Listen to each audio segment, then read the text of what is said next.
Armand Olivier van Dynamica Finansiële Dienste kuier weer eens in Marula Media se ateljee. Dis altyd lekker om met jou te gesels. Baie welkom terug. Dankie Estie, altyd lekker om hier te wees. Nou Armand, wat gebeur as jy sterf sonder 'n testament? Wie erf dan? Goed. Kom ek verduidelik net, as jy sterf met 'n testament, dan weet almal mos nou wat gebeur. So alles is daar uitgespel en almal weet waar 'n mens staan in daai in daai boedel. As 'n mens sonder 'n testament tot sterwe kom, dan sterf jy intestaat. Wat beteken dat jou boedel volgens die wet afgehandel moet word. So die staat vat dan nou eintlik jou boedel en hulle sê goed, hulle kyk na jou naasbestaandes, as jy nou kinders het of 'n gade of wat ook al, en dan kyk hulle na wie die goed toe moet gaan volgens wet. En dis nie altyd soos wat jy eintlik wou gehad het nie. So daarom is dit ook altyd wys om eerder 'n testament op te stel as om intestaat tot sterwe te kom. Hoe bepaal die wet wat met jou goed moet gebeur?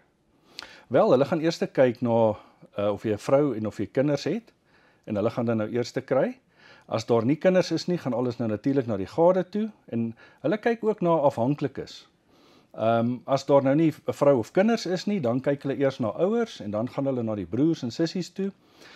So 'n mens weet nie altyd wat in die familie aangaan nie. So dis belangrik dat 'n mens liewer 'n testament hê, sodat jy kan seker wees dit wat jy wil uitgee by die dag van jou dood, by die mense uitkom by wie jy dit wil hê. Baie dankie Armand, ons gesels dan volgende week verder. Baie dankie.